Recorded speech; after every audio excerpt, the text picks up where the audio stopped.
Yo, this is Alup. You got pretty big balls to watch Thorin's YouTube videos.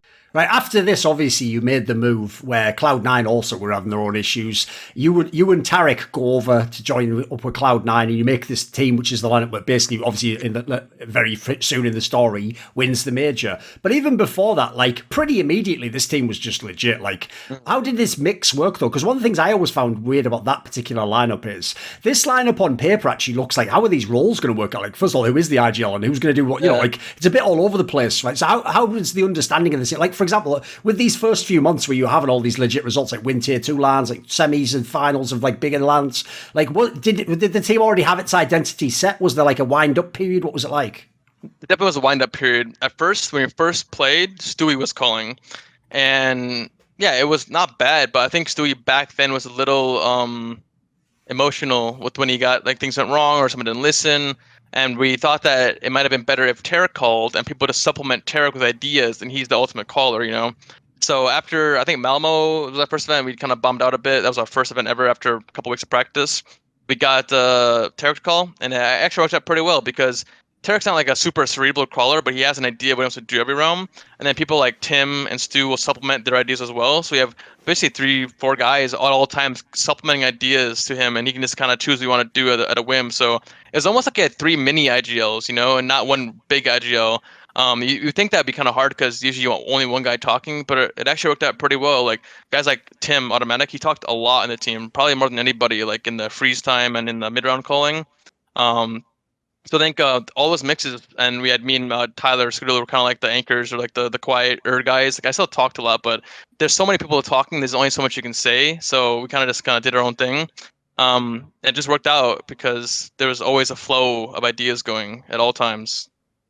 Right, here's an interesting piece of trivia, right? So I'll tell you like the detail, but I'll give you like the less sexy context behind it, right? This is actually a fact. You can go look up the By the Numbers episode. Before the Boston Major, me and Richard on an episode of By the Numbers asked like, and who would be, you know, like who would like the outside pick? Who would be the dark horse pick to win? And I do actually pick Cloud9. But to be fair, I even say it's just because at the time you were on paper like the 4th or 5th best team in the world. You're like realistically, you have to, it can't be like the 1 or 2, or they're just the favourites, aren't they? So realistically, I remember even saying like, yeah, they have to be considered because of their ranking. But I did say it as a follow-up, like the problem is they tended at that point in time, you were one of those like 4 or 5s where it's like you just beat everyone below you, and anyone who's above you, you're probably going to beat you. So I actually didn't really think you were going to win this tournament. In fact, I remember when I looked at like this tournament overall, I remember thinking, not just because of how the group stage went, but I remember thinking once you made the playoffs, like, well, that's it. Like, look at their fucking bracket. They would play like G2. Listen, even if you beat them, you would play the winner of SK and Fnatic, so that's already should be a loss. And then forget making the final play of FaZe, who at the time was like a monster team. So, like, realistically, where was the team's heads at? Like, going into this major, did you even think there was a chance to win it? I think there was a chance. Our goal was to make playoffs, which sounds crazy because we won the event, but I was like, let's just make playoffs and go from there, because obviously we wanted Tyler to make his first playoffs because he had been through 8 or 9 majors. Like, let's do it for Tyler. And yeah, we had an awful start and everything like that, but I think it all comes down to getting wins, like after win, after win, after win. It kind of flowed, and like then from then on, we kept getting better and better. I feel like from the beginning of the tournament to the end of the tournament, we were a completely different team. Like, Tyler Scudillo is not really a guy who talks that much. Like, he will calm, but not a whole lot. And he was calming like crazy. Like, it was like a whole new player, that whole event. And I think it was because he was just hungry for like the major, because he had been through so many majors and not done much. And he was just like a different monster completely. He was hitting insane shots, but at the same time communicating way more than he always does. And on top of that, everyone else is peaking individually. So it's kind of like the perfect recipe for success. And I wish that it was something that could have been like replicated, but obviously it wasn't after that. But in that time frame, we were at our best completely. And after from the 0-2 to the 3-2 to the playoffs, I think we just kept evolving as a team throughout that tournament. I often tell people, like, if you say, even though we know the result now, that Cloud9 wasn't supposed to win the final against FaZe, that isn't even haterism on any level. No, it's true. If people don't know, it's almost like, the joke is I could almost like mathematically prove it, because the ridiculous thing is you literally played them a whole bunch with the exact same lineups, and every time they used to just dust you guys off 2-0, because the worst thing is they were almost like your playing style, but with like even better European players. Like, it was kind of like the worst possible matchup, wasn't it? So, and then also the other thing is this, dude, the maps for the final are basically all their favourite maps because you have the same map pool as well. So, like, realistically, going into this final, like, how do you do this? Is it like the OpTic one again, where you just you tell yourself, well, since I'm the underdog, there's no pressure? How do you even battle something like that? Because to me, the fact that you played them so many times and they beat you, normally that leaves like a mental wound in a way, you know, that they can kind of open up again if they start winning. So, like, how do you win this final? Because to me, that all of that combined with like losing the first map so close, like, a lot of teams might just mentally pack up at that point and be like, well, you know, it's not supposed to be today. All this team's just better. You know, second place is good, all that jazz. What was going on inside Cloud9? We definitely had game plans going to that, like not like for the full game, but the first 4 or 5 rounds of each map. But I think like we're really, you said like there's no pressure, but I think there was actually way more pressure in this one because even though we had been decimated by FaZe, every time I played FaZe before this was a decimation, like not even close, 2-0. The last 5 times maybe, it was insane, like how much they like just dominated us. It was like no other team did that to us. So we just didn't know why. But obviously they did their homework on them. But besides that, I think a lot what helped was like, it sounds cliche, but the crowd I think actually helped a lot because anytime you had any good round, any kill, the crowd just go crazy. Like you would just feel the whole thing vibrating. And I think we fed off that a lot. And just like the way I said how we evolved as a team as it went on, like if we would have played FaZe in the group stage, we would have got destroyed. I think it just literally destroyed.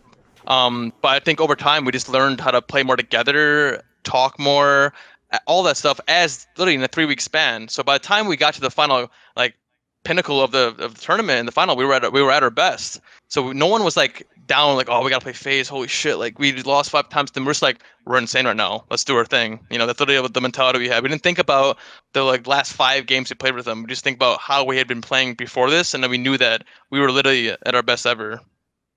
Right, when you actually got to that last map, and the other detail obviously is like they actually were at championship point. In fact, they had 4 straight championship points to win the title. Yeah, 15, right, what I wanted to ask about there is like, if you can even remember, what is like the mentality like then? Because the funny thing is, it's kind of like you alluded to earlier when you said qualifying for the major was actually one of like the most nervous but important like rounds of your career. For me, there's 2 rounds in a game that if you're a pro, they have a different feeling that a fan wouldn't understand. It's different round.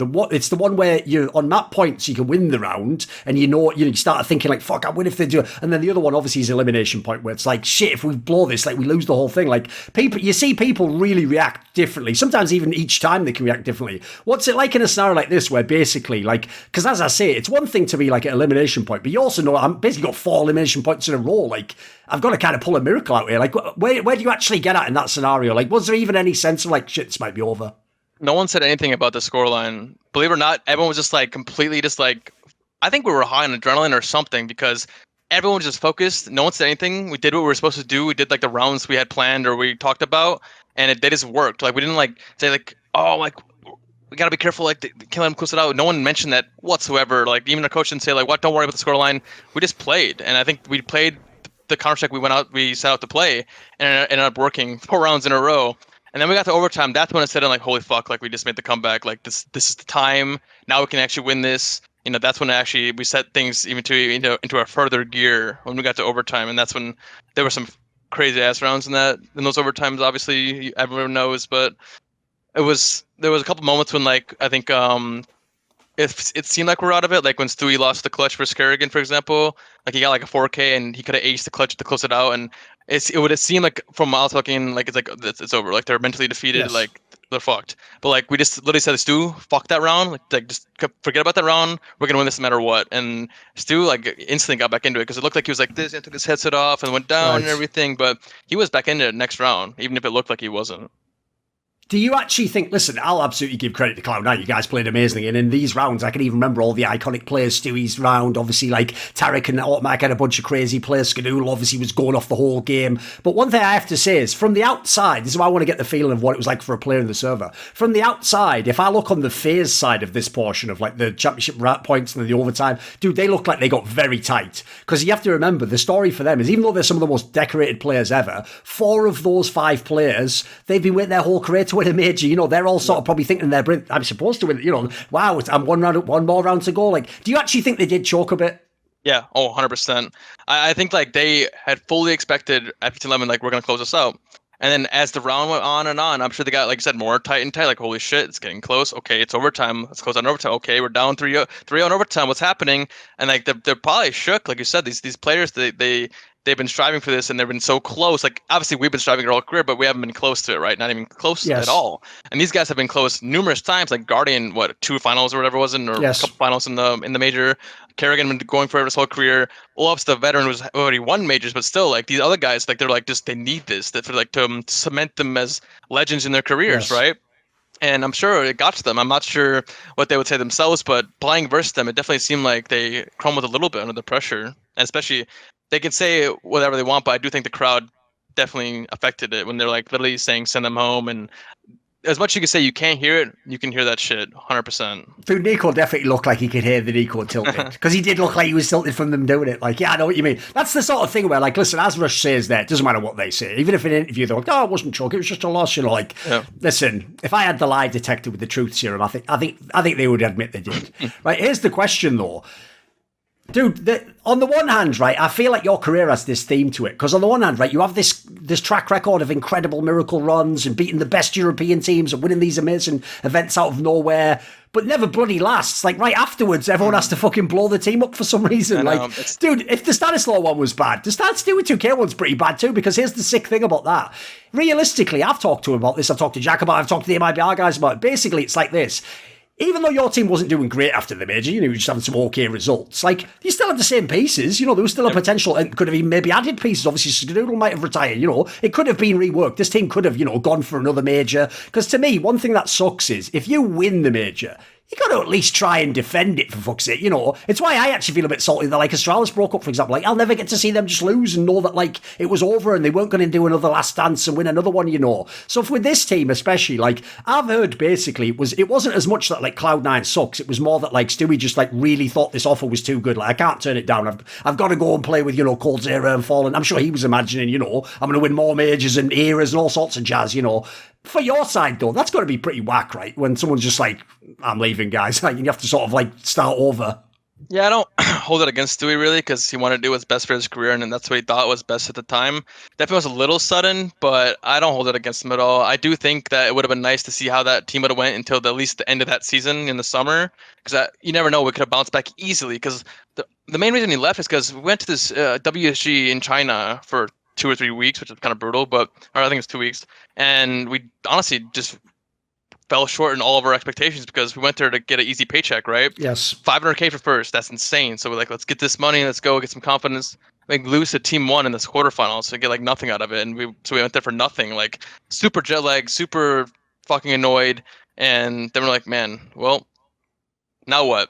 And if we would have sat back and realized like this is just some rinky-dink tournament that we can't put any like stock in, I think we would have kept it. But I think it's easy to look at that like, actually we lost our touch, you know, like, and I got this offer for like an insane team that's won so many majors, and might as well just take it, right? I think maybe, I don't know if he necessarily regrets it or not. He probably doesn't, but I definitely think that he could have taken a little more time to actually consider if it would have been best for him, you know, and maybe give the team a little more time. I wish he did it, but he did, but he didn't in the end. And like I said, I don't hold it against him for it at all.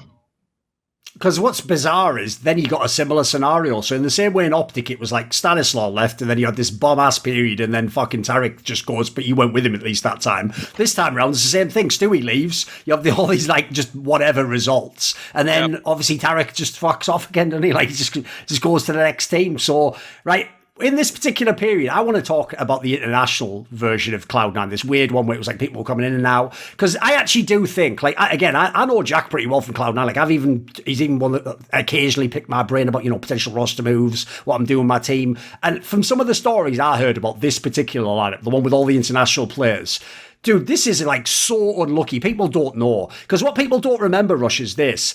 There were almost no tournaments where the actual real 5 players played together. I think it happened like once or twice ever. Like, if you look, it's literally almost like a year long of like, right, we added this player, but then he can't play the next event. So we have this guy's a stand-in, and then actually this other player can't play the next event anyway. So then the stand-in plays the next event with the original player, and then that original player's out, and in comes like fucking hell. It's like a rotating door constantly. And the worst thing is, you know, every time you're like getting close to a nice result, the players change the next event, etc. What was this period like? It seems like a waste of time in your career in a way, but you have to go through it, right? You had to hope it was going to work. You have to sift the shit sometimes in Counter-Strike, and I did it in OpTic, and this time it was even longer in Cloud9 for like a year plus, and some of those rosters were abysmal. And like I said, I can't even name the amount of times that we got unlucky with certain things, like Golden getting sick mid-event, we had to play Yes. with Balance, Skriddle retiring, and having to find a player for him. Like, so many things happened in that roster that I wish didn't, but they did. And I do think there was one point in that roster where we could have actually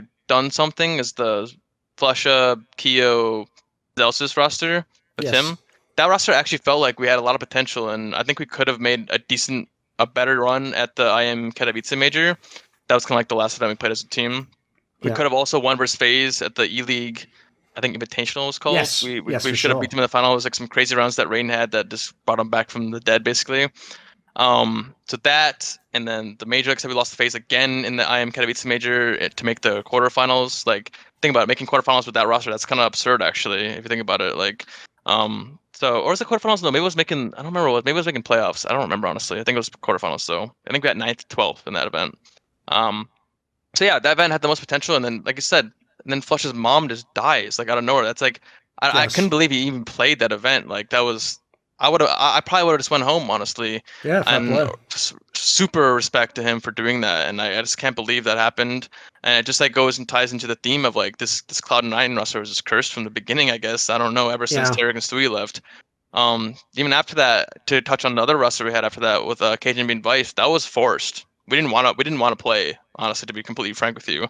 Me and Tim, I forget who was the third, was it Golden or something? I don't remember. We wanted to just go our separate ways. We're like, hey, we've been beating a dead horse for over a year now, or like a year now. We got to just go separate ways and find our separate teams. I agreed. Tim agreed. Cloud9 did not agree, and they're like, we want to give it one more shot. Like, and we gave them a list of players, and like KJB and Vice were kind of like not at the bottom, but like the middle between like a decent list we gave them, maybe like 6, 7 out of 10, and that's the players we got, and they pretty much like said, hey, good luck, like start playing basically, and we're like, okay. So we kind of just beat a dead horse again, and we played more and more, and lost some more, and even had some of the biggest losses of my careers were on that roster, like losing like in online minor qualifiers, like to teams that were good, but should have beaten. I should have beaten my career no matter what, right? So I was like just shocked Yes. when that kind of stuff happened. So yeah, beat a dead horse again, and that didn't work out obviously, and that was pretty much the end of that iteration of Cloud9, or that era of Cloud9, I guess you could say. Because the reason I actually want to add in that context as well, that like basically you never really got to try the proper lineup because of all these like unexpected circumstances, is if people go back now, even on paper, dude, that lineup looks pretty interesting actually. If people don't remember, it was you and automatic stayed, then you had Golden was the IGL, Flusher is just in theory is whatever, you could just be a fucking support player. Dude, if Flusher's your support player, your team's pretty good. And then who's the last one? Kiyashima, who I know his name isn't big anymore, but like he was a pretty good player at the time actually. Like he had his form still good. Like if this real 5-man lineup could actually have played for 6 months, this would have been a good team, right? I think so. We wouldn't have been a top 5 team, but I definitely think it could have been top 10, even top 8 consistent. But just the consistency of the roster just wasn't there. Like the players, like just like going in and out, and yeah, it just wasn't meant to be, I guess.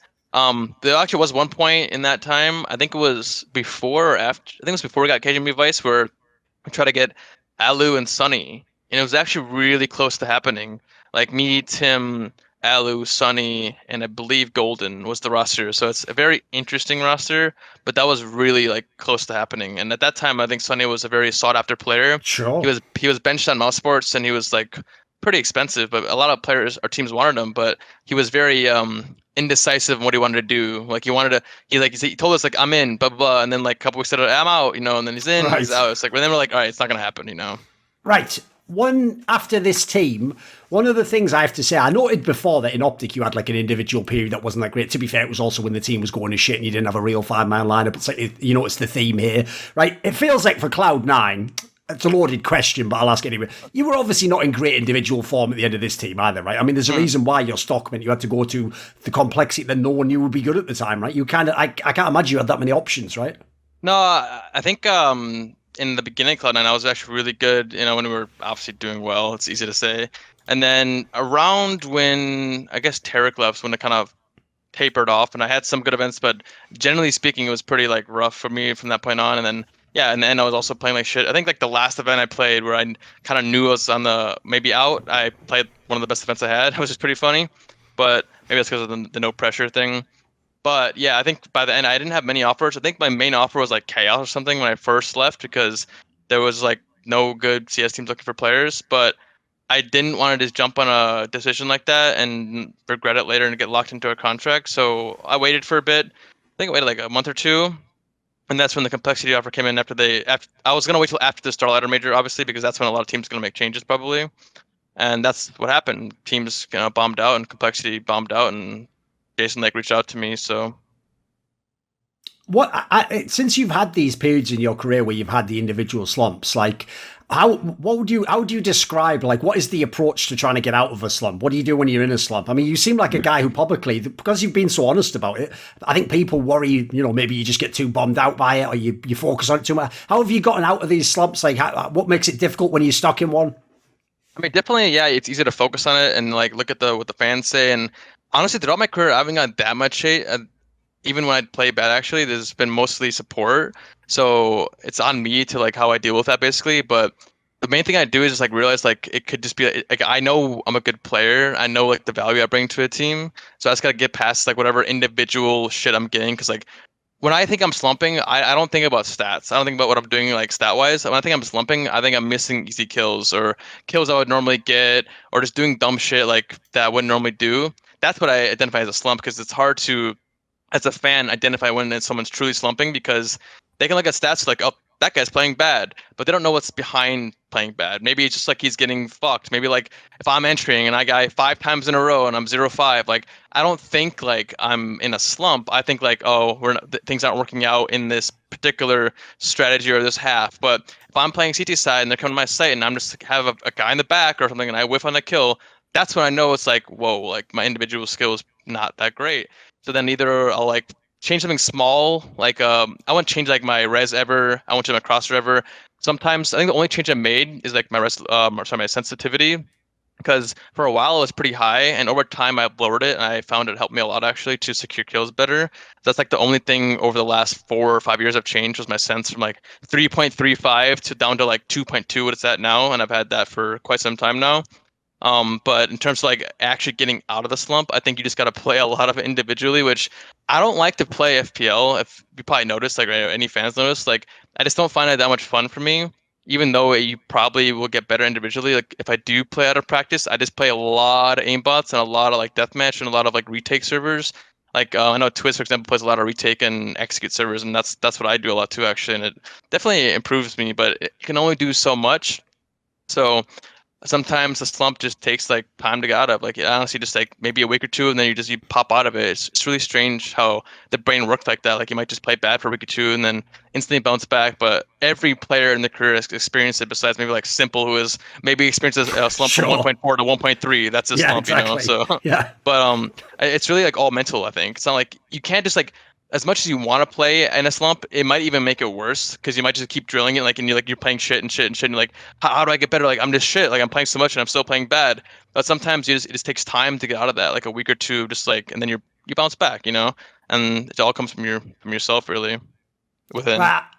To set up the context that you joined Complexity, and even though I would agree with what you just said there, actually, it seems like in general, especially now, you're actually a pretty popular player. Like, I've noticed a lot of people pretty sad that you were removed from the team. When you came to join this team, though, like, I even told Jason, like, your problem, mate, wasn't the lineup you signed. It's like the order and the context in which you signed it. Because if people remember, all the fans already were mad salty that he'd sort of essentially fired the old squad in the way he did, where he just did that tweet, basically. And then in the tweet, he also did basically say he was going to build a juggernaut. So it was a meme, right? People thought, right, if you're going to build a juggernaut, I mean, players, they expect the first names out of the gate are going to be like, fucking Cold Zero and Nico, something ridiculous, So the problem I even said to him is, it's just the order he signed people in. Because when he signed BlameF, I don't care what anyone says now, at the time, people were like, what? Isn't he just like an all right player from that? No one was like raving about him. He was a player who had skills, but he hadn't been at the top level. And then you were obviously like the second signing, and people were like, isn't he washed? Like, what the fuck? Yeah, where's the juggernaut? Player, like this sounds terrible.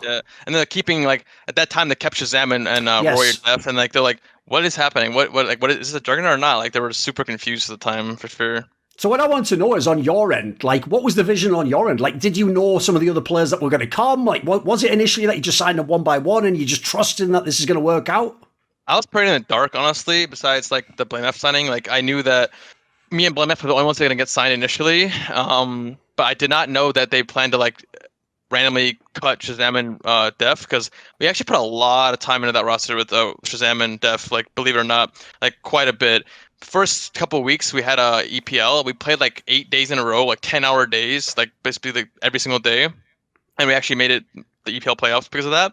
And after that, we still played a lot. Like, we were grinding, and it was actually really fun to play. And then we had one bad online result where, like, I forget what happened. Like, Shaz or someone knifed each other, like a team knife, and then we lost the game because of it. And after that, they just got cut on a whim. It's pretty rough and volatile for those guys, and I'm sure it felt really awful.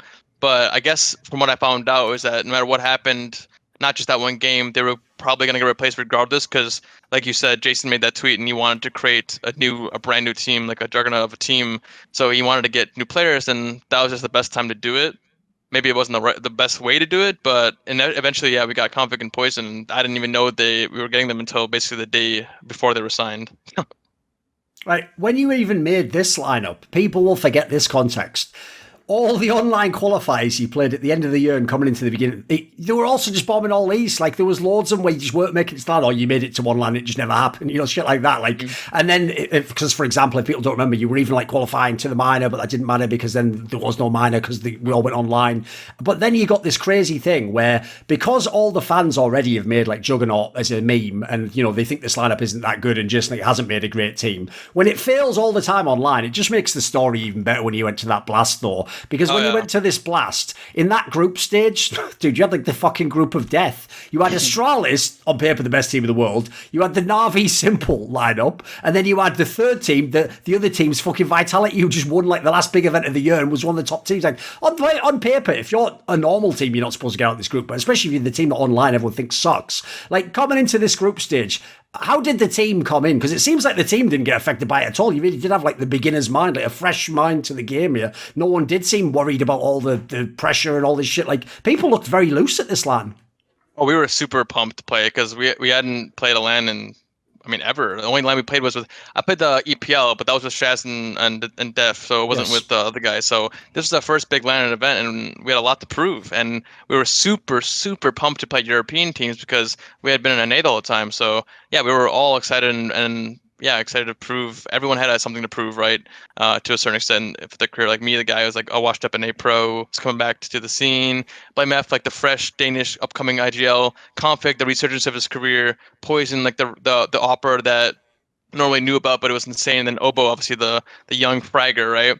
And we all had something to prove there, and no one was nervous. Like, no one was like, we all just were pumped, basically. Like, and I know it's like a recurring theme with my teams, but like, we're all just like really like confident in that we were going to win, especially because like we had that pocket vertigo pick versus or a leave in by versus Astralis that no one expected, and we had been planning for like a month. So those two wins as well, the wins over Astralis and Vitality, that is surreal, right? If you think about the year you've just had beforehand, it must be ridiculous to come to LAN in 2-0 Astralis and Vitality. Oh, it was great. Like, I was like, and I even, not that it matters to me actually. I mean, it feels good, but I played really well individually in both of those, and the whole LAN in general. So like, it felt really good to like come back to LAN after so long to a big European LAN, not some like rinky-dink NA group stage, you know. And it felt like incredible. Like, I felt a feeling I hadn't felt for quite some time, you know, since maybe like the IM Katowice Major of last year. So yeah, I was really happy, and it's probably one of the happiest times of that team. But also, I don't know if you're going to touch on this, but that was also around the time when we like lost in all like the online minor qualifiers, which was pretty hilarious. Like the how ironic that was, that like we were losing all these shit online qualifiers, but winning versus the best teams in the world at the same time. Strange, right? Well, the question I had about that is actually, obviously at the time, we would have said exactly what you're saying. It's like, who gives a fuck online? You know, a million teams can win that wouldn't win online. Obviously, everyone knows those online qualifier brackets are fucking insane. Like, you can play a team you've never heard of if it's a European one. If it's like the round of 128, you could lose. Like, there's teams no one's ever heard of out of like Bulgaria that'll fucking dust you off if it's online. Now, the problem is, that's just a funny story at this point in time. That's just what online Counter-Strike became, obviously, because we had to play everything online afterwards. So, in some ways, like, that's one thing I want to ask about is, after your team had the initial success on LAN and you got over this period of who gives a fuck about the online qualifiers, it must have been a little bit daunting when you then basically get told like all Counter-Strike is online Counter-Strike now. Like, your team wasn't an online CS team at the time, right? No, we were definitely way better online. I mean, from the small sample size we have, but we just didn't. We don't have a lot of focus online, and especially when we're not together. Like if we were separate, if people are at home, it's like multiplied from when we're all together. It's okay, but when we're separate at home, it's like way worse. So like to be teleported into like a dimension where like it's all online, it's like whoa, this is not good for the team, and it showed. Like we had for the first like 6 months we didn't do shit. Like we had maybe a couple top eights, maybe a top four, but generally speaking, we just did nothing really until like last spring. Yes. Right, leading into this tournament you're referring to, well, obviously you won one of the major tournaments of the year last spring, admittedly online, but the whole circuit was Yep. online. Right, when you won this, dude, I don't think people appreciate. Listen, there's been later teams that have also grinded like a motherfucker, like Gambit, etc. But your team grinded this summer so hard. Like, if people want to know, those home sweet home cups that everyone watches now and they go, oh, like this is cool as a tip. You guys were playing those when those first just came out, and you were playing every single one week after week after week. And I remember there was some stat at one point in time where you guys had played some outrageous amount, like I don't know, like 130 maps in 3 months or something ridiculous. Some like mind-boggling stat. And this is before basically it's the run into winning this blast. So like, what was this period like? Because I mean, this must like it's not sexy to play like a million games against nobody's online, right? It must be very hard to keep focus and to actually build the team up to good form with such a crazy variety of opponents.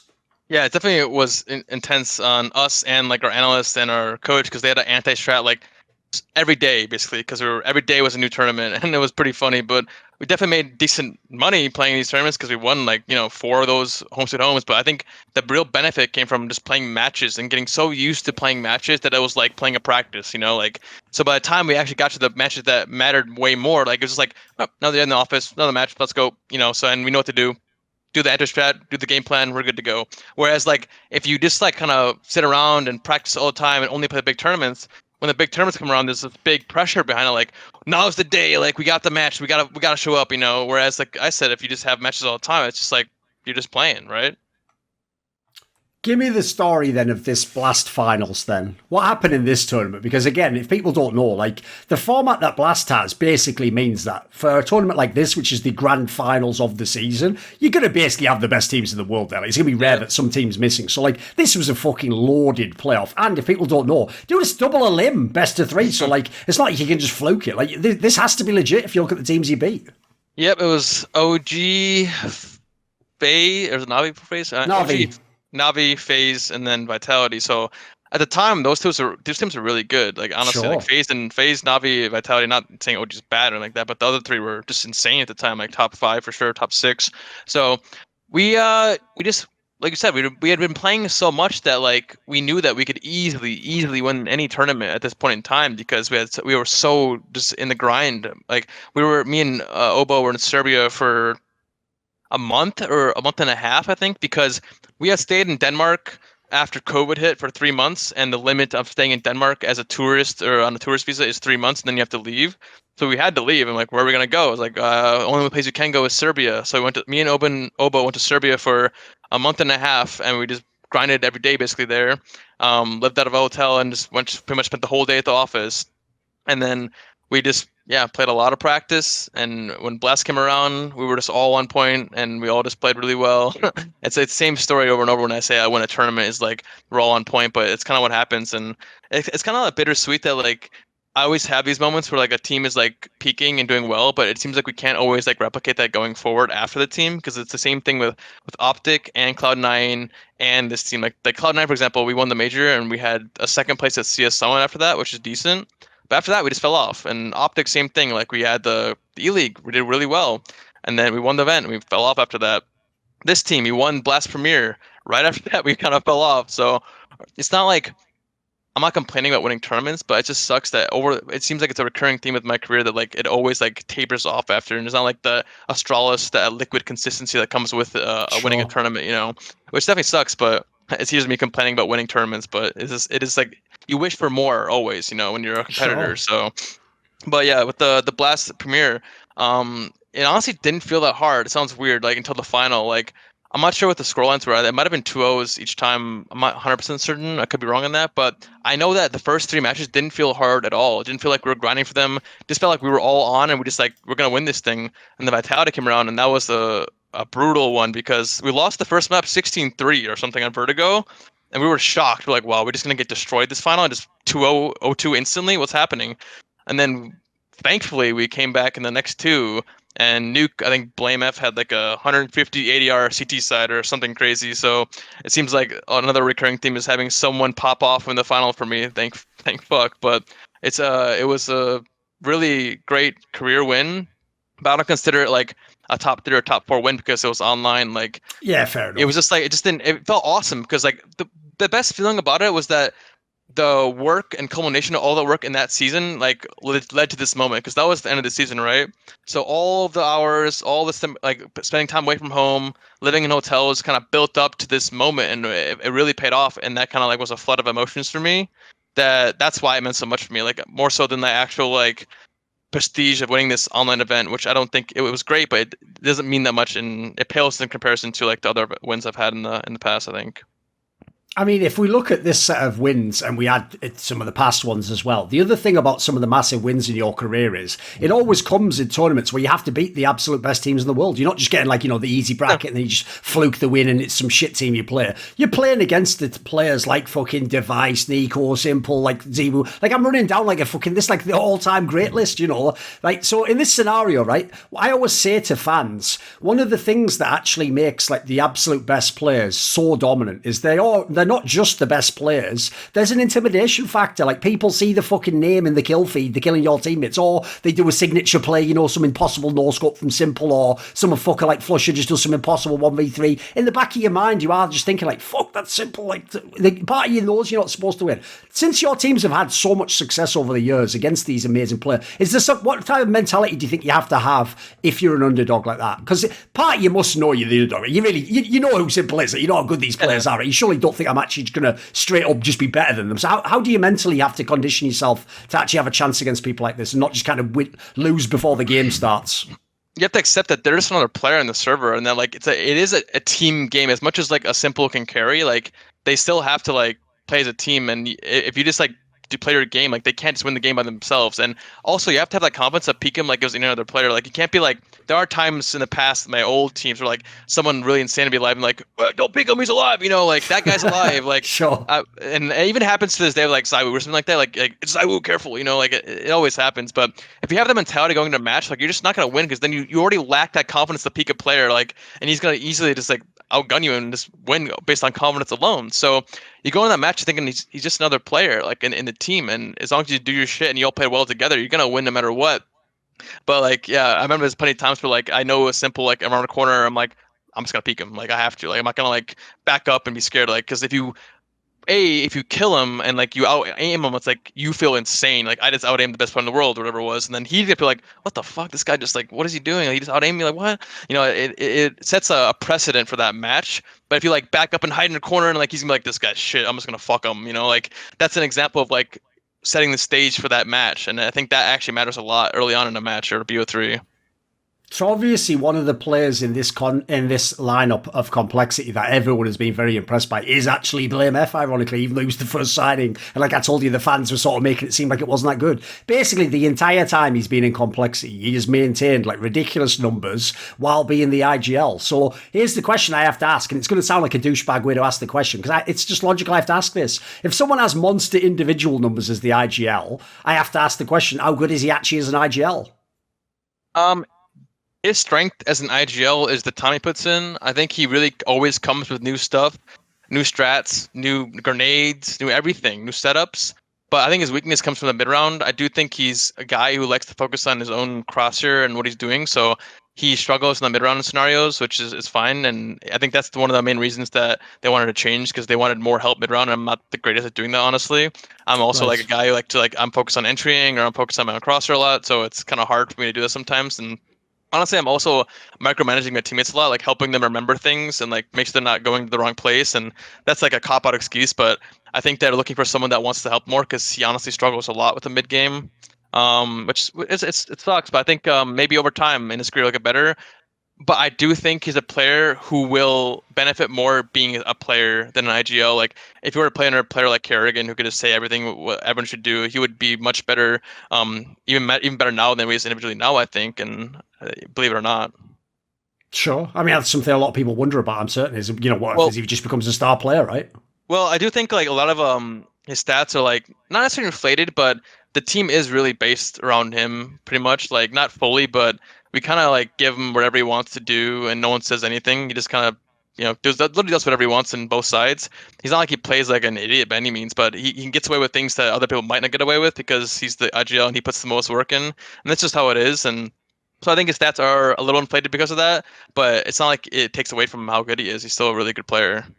Sure. And then the other big name in the team, obviously, is Config, who you referred to earlier, right? This is even though in my interview I did with him, I did reference that thing where I like wrote that article that was sort of like an open letter, like basically just telling him like get your shit together. Here's the thing people don't know: I don't really take any credit for him being good because first of all, like that's just a PR story. Like if he was going to change his shit, he had to change anyway. And then secondly, it's not exactly the greatest call of all time, is it? Like if you just have fucking eyes, the guy has unreal like raw skill. Like basically all I was telling him there is like, how are you this shit, mate? When you're actually like everyone tells me you're actually a god at the game. Like, what's it like to play with this guy? Because when I did my interview with him, dude, he loves you. Because obviously, think about it, like that's the dream to have someone who'll just go in first and you just clean up. He just shoots people in the side of the head that are looking at you, right?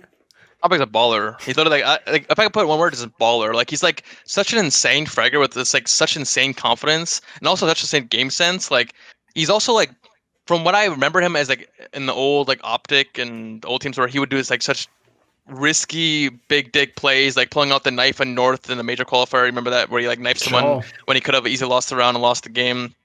He doesn't do that shit anymore. Like he will like keep going if he gets a kill, like keep peeking, but like he's actually learned to like actually like sometimes pause, which is crazy. And so when a player like that with that skill learns that kind of like what's the word, like restriction is the word, whatever. Anyways, be more responsible, maybe. Yeah, exactly. And when they learn that responsibility to like be a better teammate, they become insane. That's what he's been like on complexity. Like he's just so nice to play with because like nice to play with because he carries. You know, like he just gets so many like impact kills. Like places where like if I was in that spot, he was gonna be like I get one and done. He gets four like without taking a single damage, just instant one shots. And it's crazy because he reminds me of Naf. It's like a mix of Naf and Tarek, and I'll explain why. Tarek because he's a very really one of the best top 2, top 3 teammates in terms of like he never says bad shit. He says it how it is. He's very blunt, but he won't be like a malicious teammate ever. And he always shows up with a good attitude, communicates often, and he'll call people out on their bullshit. If someone's being a bad teammate, he's like, hey, stop that shit, you know? Or if someone's like down, he'll bring them up. And honestly, it's really been great to play with him in that sense. And he's like Naf because he has such raw potential. Like I'm pretty sure he doesn't put that much time in Counter-Strike outside of practice, just straight up, he doesn't. But he's so skilled, so good that when he does play, like say we're playing like a grind, like a boot camp or practicing a lot, he becomes literally a top 2, top 3 player in my opinion. And like that's like why he's the hybrid of those two players, like the best of both of those players combined into like the super player that I've played with. It's really nice, honestly, and I'm glad he was on the team with me for so long. The sad thing, as you alluded to before, when you guys won Blast, is after that, it's not even like you were ever terrible. Like, actually, if people go back and look, even when like the placings aren't good, like it might be like a 7th to 8th placing, almost every time you play like a top team at the event and it's like 3 maps, it's really close. It's like, so there was so many maps that, you know, could have gone the other way. But when you look at this stretch afterwards, how would you just describe sort of the period after that in complexity till the end? Like, it's like I say, did you actually get the sense you were close? Or did it actually feel like we're having all these bad results? Which side were you on that? A lot of disappointment and a lot of like failed expectations. There were definitely points where I thought we were close to like breaking through to the confidence to give us to push us further. You know, like an example is I'm gonna go really close to where we are now, like time frame wise. But on the last few events, was it Blast? I think it was Blast, and then also I Am Summer. We played Gambit twice, and both times it was so close. This is when the number 1, obviously. Yes. And it was like 16-12, 16-13. And we lost the round. We're like, Hobbit got a 4K with the FAMAS on like a 14-13 round or 13-13 round. And then the next game was like, it was 3 maps. Last map was 15-14 for them. And then Axel gets like 2 kills with a Deagle with like 1 HP. And like, I know it's like these are very specific moments, but to put into perspective, like we were so close to being the best team in the world like twice within like a month time frame that it shows that we have such raw potential that we were on the cusp of being like a really consistent good team. But since we didn't have that consistency of being the good teams, that's what kind of made us like want to make a change, because it makes sense, because we had a lot of talks after Cologne about what we wanted to do and stuff, and we all agreed that a change was needed, whoever it may be, whether it be me or whoever else. Like we agreed that this roster couldn't stay the same because it just like we want more from it, even though we're consistent top 10 or whatever. We want more from that. We want the top 5 consistent, you know.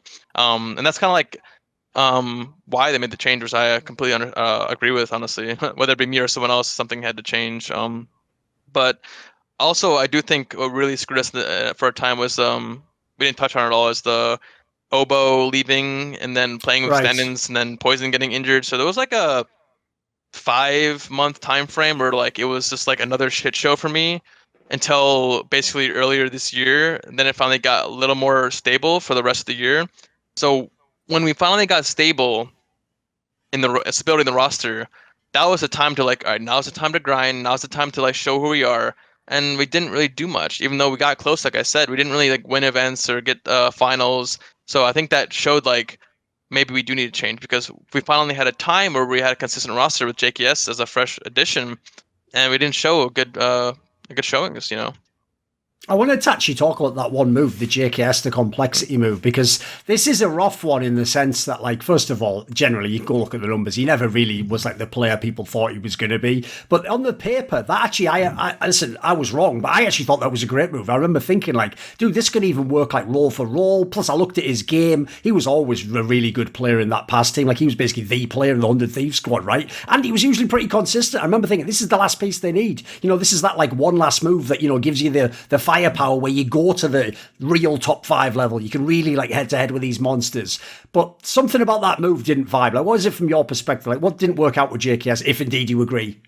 I think I really, like I said, I really was happy when we got JKS. I thought this was gonna be really good for us, and even going back to way back on OpTic, when Stan left, JKS was our number 1 option that we tried to get. Right. And he was down to join, actually, but we just couldn't afford him with the budget we had. So I was always, in a point in my career, I wanted to play with JKS, and even Cloud9 again, we asked him to join again, I'm pretty sure. So there's always times I try to get JKS, but I couldn't. So when I finally saw we were actually gonna get him, I'm like, fuck yeah, let's go. Like, I get to play with JKS finally, and he actually is a really, really good player, but he's a very specific type of player. And I think the reason why initially there was some clashing is because he really is like pretty much the same type of player on T side as BlameF is. Now on CT side, he's a perfect fit, honestly. He's like an anchor, he plays with the hard spots, and he does really well, he stays alive. Yeah, he's perfect CT player for us. But I think on T side, him and BlameF clash a lot. And that was the problem.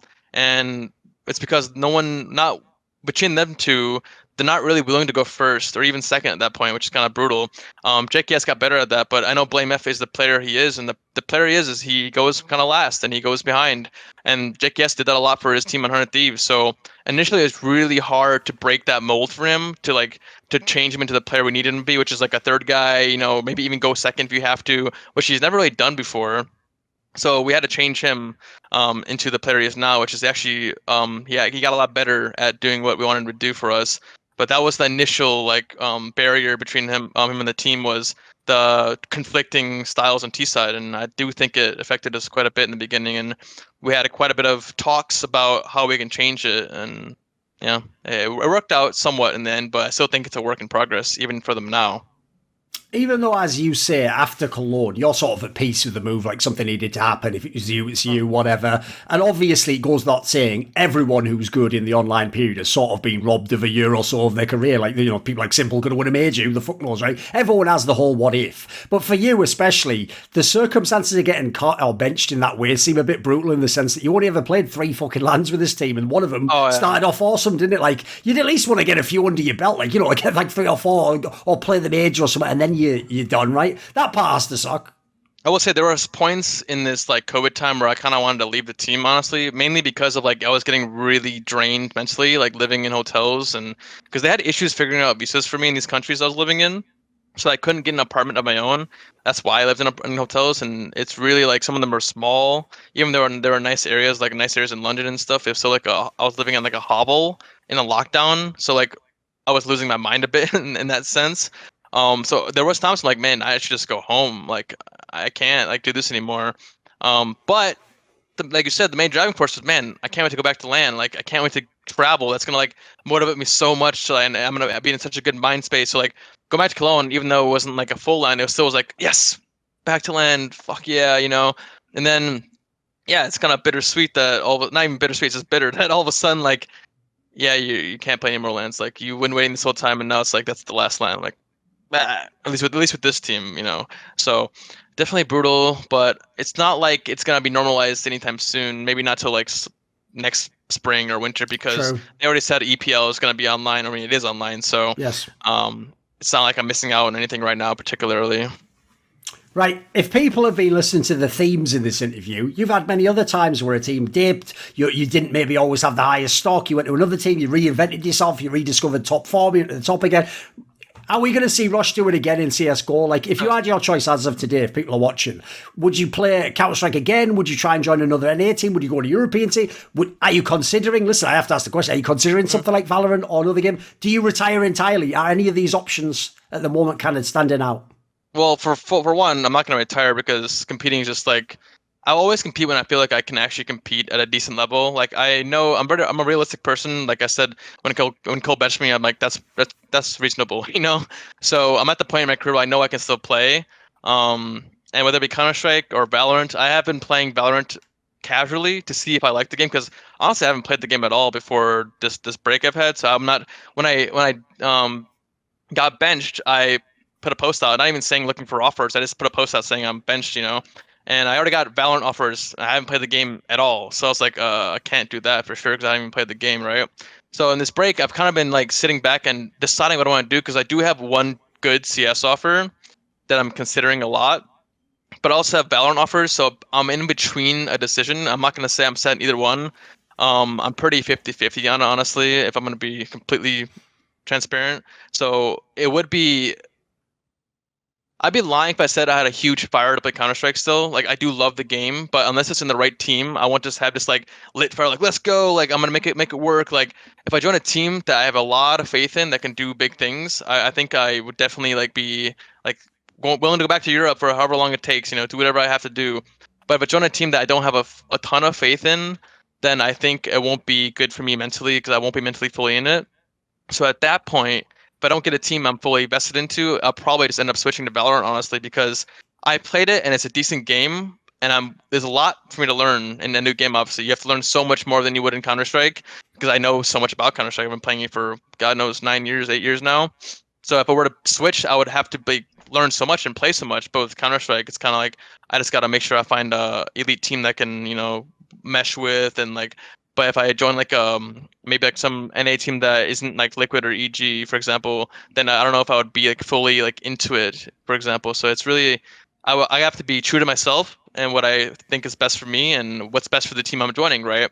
I wouldn't want to join a team and be that player that's like just lazy or not putting all the effort in. So basically, I'm still deciding to sum it up. I'm still deciding what I'm gonna do.